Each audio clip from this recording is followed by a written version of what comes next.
Un hermoso y lindo lunes, ya 23 de septiembre.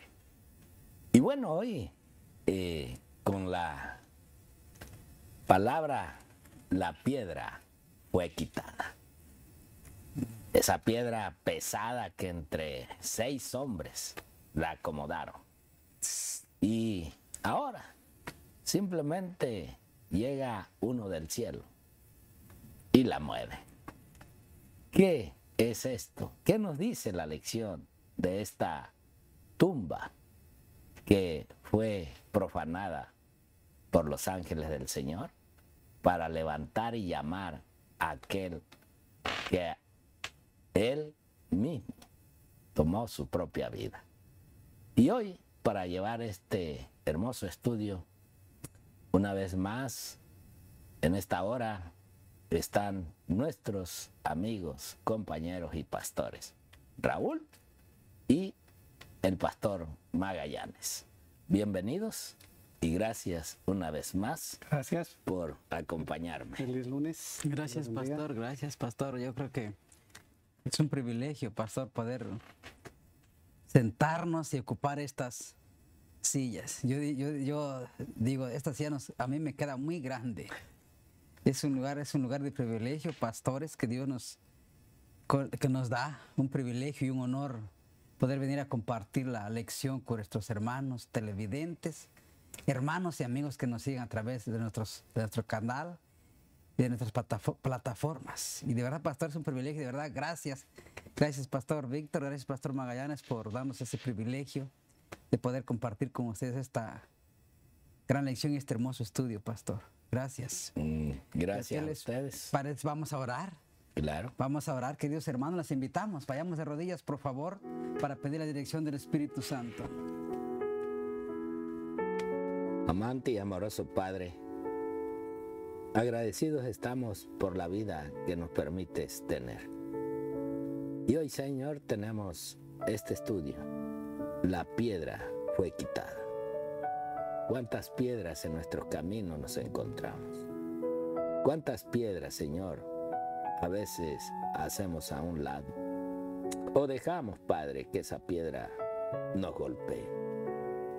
Hoy, Señor, en esta linda historia que Marcos nos cuenta sobre la resurrección de nuestro Señor Jesucristo, como, Padre, aún muchas piedras que desviamos pueden darnos la vida también y la paz y la armonía para con los demás. Quédate, Señor, con nosotros para meditar en esta ya última semana de este libro de Marcos. Te lo pido, Señor, y te lo suplicamos en el precioso y bendito nombre de tu Hijo Cristo Jesús. Amén. Amén. Bueno, queridos hermanos, interesante, pastores, lo de hoy lunes. La piedra fue quitada. Interesante, lo que me llamó mucho la atención, pastor, cómo se llevó todo este proceso. Arrestaron al Señor Jesús, se lo llevaron, lo juzgaron, aunque con mentiras, porque no fue juzgado en un lugar donde se llevaba un juicio. Fue juzgado en una sala de la casa se me fue el nombre donde fue juzgado el Señor Jesús. Entonces, en el concilio. Pero interesante, pastor, lo de todo esto, la piedra quitada, que después de que fue sepultado, fueron las mujeres muy de mañana, domingo por la mañana, a poner las especies aromáticas, dice la Biblia, ya no lo encontraron. Pero, ¿qué les parece? Vamos a Marcos 16, capítulo 16, versículo del 1 hasta el 8.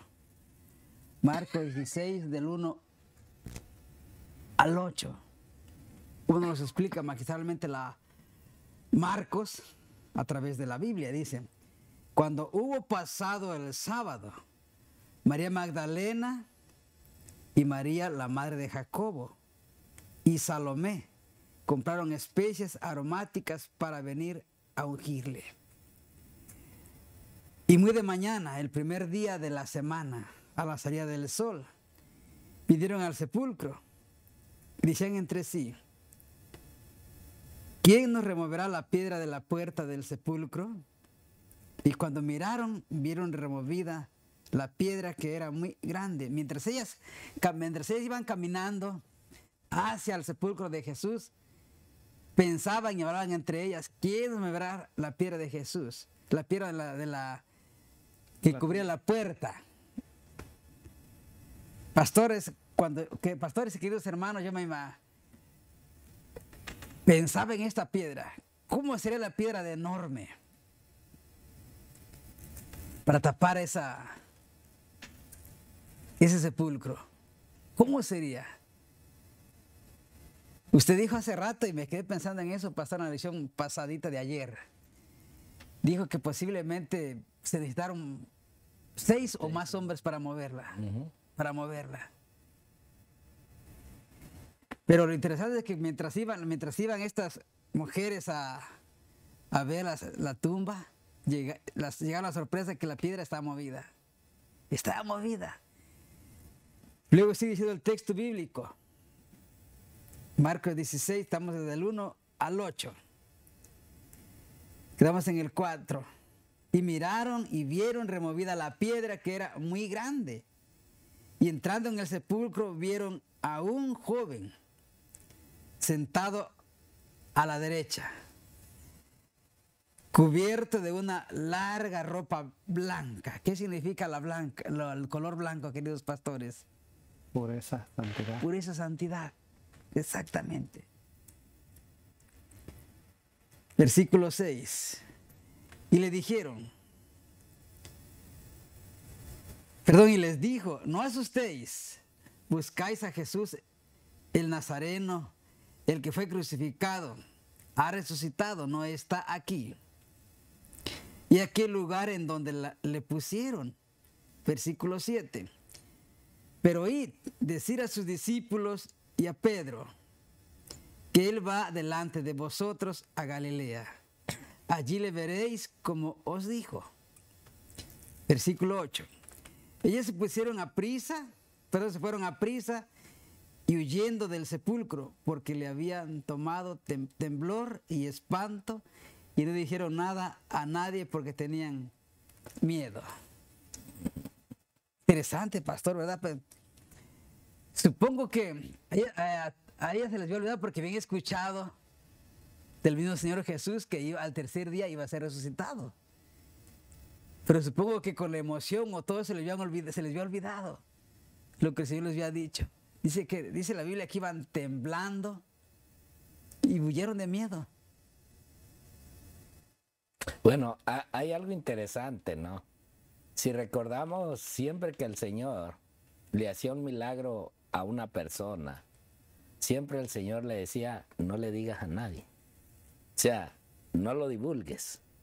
Pero en esta ocasión, no era no declararlo.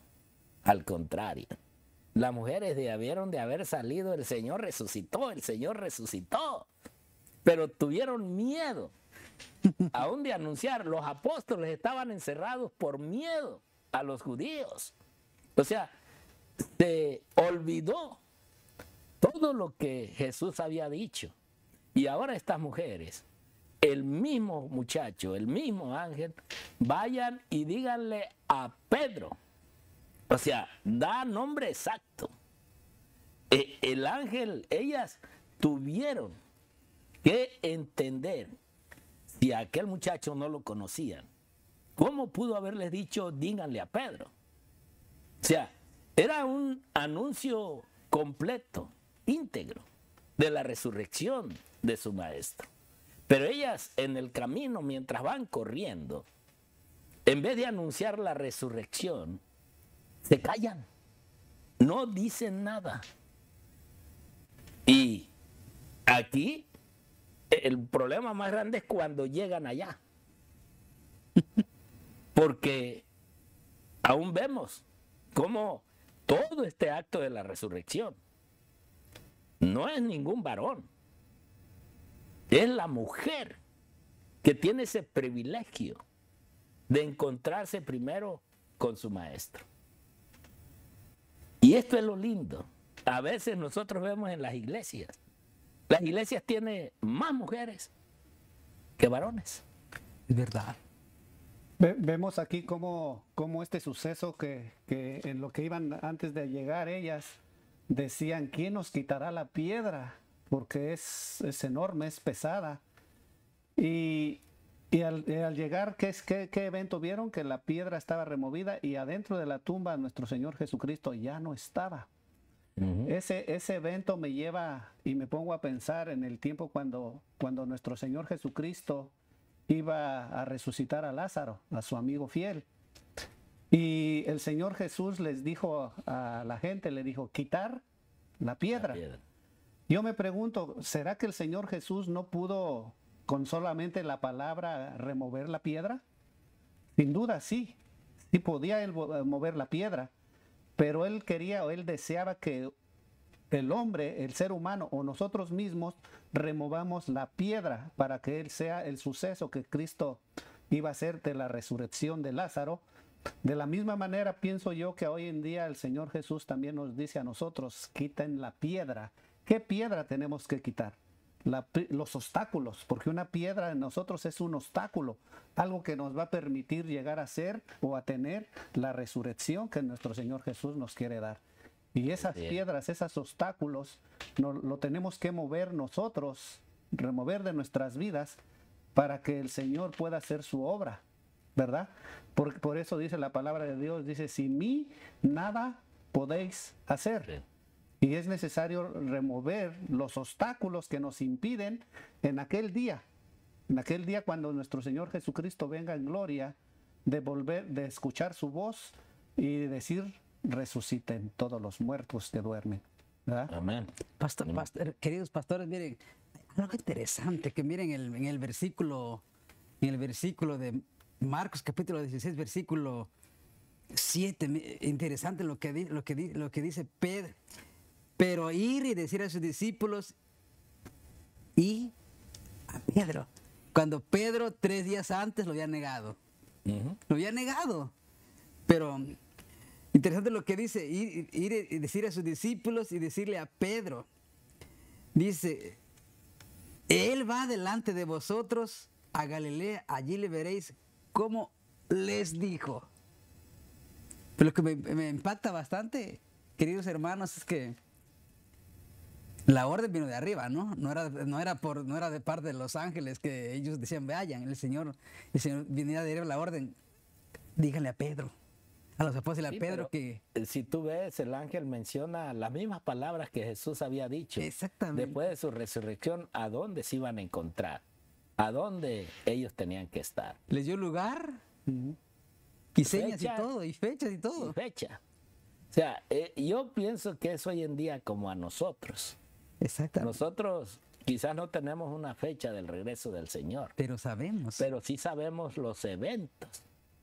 Todo lo que Él mencionó. Y por lo tanto, esto debería estarnos llevando a irnos preparando. Porque cuando venga la prueba, así para con ellos. Aunque ellos tenían un concepto que no era el Mesías porque no gobernó como ellos creían y pensaban. Y murió. Pero ahora el Señor, a través de las palabras y todo el consejo que les dio, a través de su resurrección, les hace entender realmente los propósitos de Él haber venido a la tierra para con el hombre.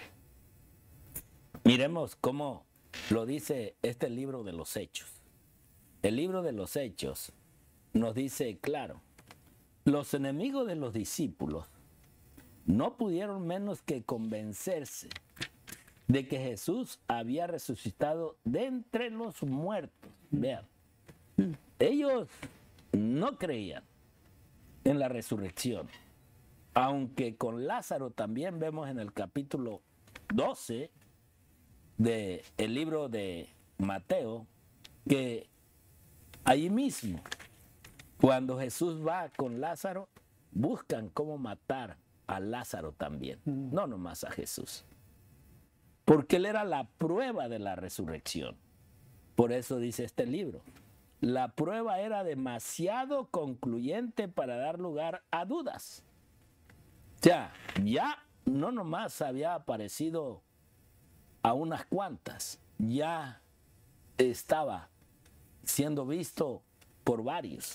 Sin embargo, endurecieron sus corazones y rehusaron arrepentirse de la terrible acción perpetrada al condenar a Jesús a muerte. Es interesante que aquí a veces podemos pensar, ¿cuántas veces hacemos un acto que dañamos? Un acto de pecado, un acto donde en realidad a veces nos damos cuenta de nuestros errores. Y cuando viene la aclaración, todavía sigamos aferrados a lo que yo creo y yo pienso. Aunque las pruebas han sido dadas, todavía me aferro a lo que yo quiero, a lo que yo deseo, y no en realidad arrepentirme, como eran estos. Estos sabiendo y escuchando, y ya el pueblo judío se daba cuenta que se habían cumplido las palabras de Jesús. Y ahora estos todavía seguían buscando la manera de acusar y de condenar aún a nuestro Señor Jesucristo. Ahora miren, testimonios para los ministros. ¿De qué lado estamos nosotros? El mundo rechazó a Cristo. Los cielos lo recibieron. El hombre finito, rechazó al príncipe de la vida. Dios, nuestro gobernante, soberano, lo recibió en los cielos. Dios lo ha exaltado. El hombre lo coronó con una corona de espinas. Dios lo ha coronado con una corona real, majestad. Todos nosotros debemos pensar sin prejuicio. ¿Queréis que sea este hombre, Cristo Jesús, quien gobierne sobre vosotros, o Barrabás? La muerte de Cristo acarrea al que rechaza su misericordia, la ira de los juicios de Dios, sin mezcla de misericordia. Y esto es lo que vamos a recibir, o se va a recibir, todo aquel que hoy en día no acepta este mensaje, no acepta a Cristo en su corazón y cumplir realmente con la orden o mandato de nuestro Señor. Miren esta cita. Algunos de los creyentes corintios habían llegado hasta el punto de negar la doctrina de la resurrección. Vean, Pablo afrontó esta herejía con un testimonio muy claro en cuanto a la evidencia inconfundible de la resurrección de Cristo. Declaró que Cristo, después de su muerte, resucitó al tercer día, conforme a las Escrituras, después de la cual apareció a Cefas y después a los 12. Después apareció a más de 500 hermanos juntos, de los cuales muchos viven aún, declaró Pablo, y otros son muertos. Después apareció a Jacobo, después a todos los apóstoles, y al postrero de todos, dijo él, el abortivo, me apareció a mí. Dijo Pablo. Dijo Pablo. O sea, ¿cómo algo que tus ojos puedan ver, que no en todos los aspectos es así, y debe de ser así, pero Pablo, perseguidor de los cristianos, perseguidor de aquellos que no respetaban a este grupo de hombres que decían amar a Dios, ve a aquel hombre que durante 3 años caminó en la tierra y mostró y enseñó la verdad acerca de su Padre. Y ahora, ¿cómo él negar que en realidad Cristo no se había levantado? Por eso Pablo habla con seguridad. Y así nosotros debemos hablar de la seguridad de la resurrección. No porque lo vimos, pero porque está escrito en su palabra. Y porque Cristo vive. Cristo no está en la tumba. Cristo está en el cielo, intercediendo por ti, por mí y por todo aquel que está creyendo en este evento, la resurrección. Dios quiera que tú seas uno de ellos. Dios quiera que un día realmente tu corazón se abra para decir, Cristo vive y yo he de vivir con Él y quiero obedecer los mandatos de Dios. Que el Señor te bendiga, el Señor te guarde y el Señor te inscriba tu nombre en el libro de la vida. Muchas bendiciones.